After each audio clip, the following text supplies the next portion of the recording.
Bonjour, chronique littérature aujourd'hui et folklore en même temps et fantastique et Japon, puisque je vais parler de Fantôme du Japon de Lafcadio Hearn, qui est donc un recueil traduit de l'anglais par Marc Loger avec une préface de Francis Lacassin. C'était publié au Serpent à Plumes dans la collection Motif en 2007. Il y a peut-être des rééditions plus récentes et ça fait un peu moins de 400 pages. Alors, ça va être une chronique relativement courte, pour la bonne et simple raison que j'ai parlé récemment sur ce blog et sur cette chaîne de Kwaidan de Lafcadio Hearn.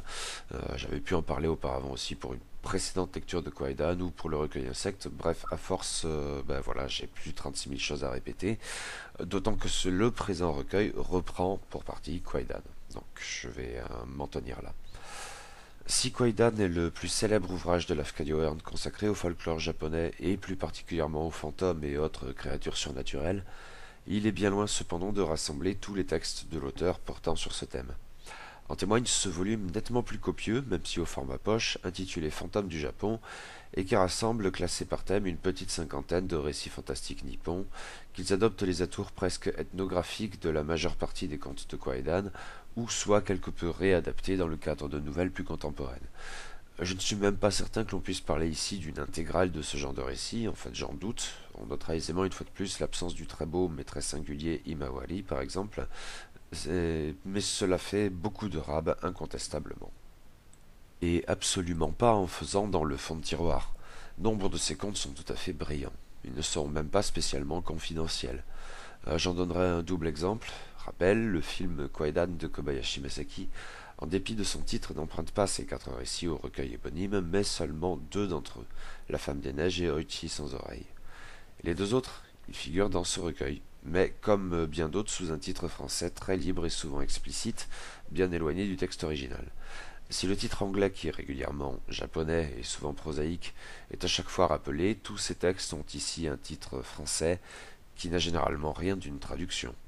De The Story of Miminashi Hoichi à L'aveugle qui faisait pleurer les morts, il y a de la marge, et comme une certaine liberté plus ou moins pertinente selon les cas.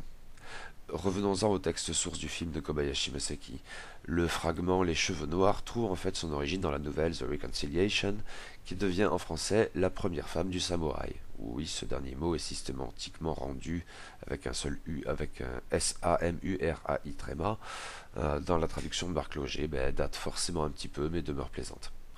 Bon, ces trois titres n'ont absolument rien à voir entre eux, mais il faut noter pour le coup que le motif des cheveux, s'il n'est pas absent de la nouvelle, y est essentiellement anecdotique, là où il est considérablement amplifié dans le film. L'autre récit à mentionner, qui s'interrompt brusquement, en pleine conscience de la part de Lafcadio Hearn, d'une certaine manière c'est le propos, s'intitule sobrement en anglais In a Cup of Tea, qui devient plus explicitement en français celui qui avala un fantôme.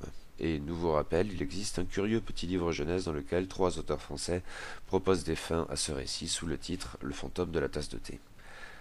À vrai dire, Lafcadio Hearn, au travers de ce recueil, peut prendre le temps de s'attarder, éventuellement à sa manière, sur des récits essentiels à la culture japonaise, parfois de très anciennes légendes, comme celle d'Urashimataro, qui fournit son prétexte à la nouvelle contemporaine qu'est Le songe d'un jour d'été, en anglais The Dream of a Summer Day. Parfois des histoires dont les sources sont plus ambiguës, mais qui, dans tous les cas, ont alors imprégné l'esprit japonais de longue date, ainsi avec l'histoire des fantômes dans le roman La lanterne pivoine, en anglais A Passional Karma. Le classement thématique, s'il est en mains endroits contestables, peut permettre de dégager d'autres inspirations anciennes. À titre d'exemple, certains récits tels que celui qui voulait rencontrer Bouddha, The Story of a Tengu, ou la reconnaissance de l'homme requin, The Gratitude of the Samebito, d'autres encore plus loin dans la compilation, me paraissent pouvoir s'inscrire dans la lignée des histoires qui sont maintenant du passé ou des récits de l'éveil du cœur de Kamono Chomei, de par leur caractère édifiant. Certains thèmes sont tout particulièrement savoureux. J'aimerais mettre en avant, à titre d'exemple, là encore, la quatrième partie, Vertiges et prodiges, dans laquelle on trouve plusieurs récits tournant autour de l'art, peinture et calligraphie au premier chef, aussi charmant qu'instructif. C'est d'ailleurs l'occasion de noter que, fantômes ou pas, et même en précisant que ces fantômes n'en sont pas toujours au sens où nous l'entendons en Occident, il peut s'agir d'esprits de vivants aussi bien que de morts, ou encore de créatures surnaturelles radicalement non humaines et relevant plutôt des yokai, l'objet de ces contes n'est pas systématiquement la peur. Je n'irai pas jusqu'à prétendre que c'est rarement le cas, car il y a tout de même de puissantes scènes d'horreur ou d'épouvante de temps à autre, mais ces fantômes du Japon suscitent dans une égale mesure l'émerveillement ou la compassion, parfois le rire, régulièrement la mélancolie. L'ensemble est passionnant et enthousiasmant, constituant une très belle collection de récits à même de satisfaire aussi bien les amoureux du Japon que ceux du folklore ou de la littérature fantastique. Kwaidan est un fameux titre et assurément un bon livre, du moins quand il n'est pas salopé par un sagouin, mais avouons qu'il a un goût de trop peu. Je ne vous engage que davantage à vous procurer, de préférence, ce plus copieux fantôme du Japon, qui contient de toute façon presque tout Kwaidan, les insectes ont disparu, même si dans un ordre différent, et que j'ai dévoré avec un intense plaisir.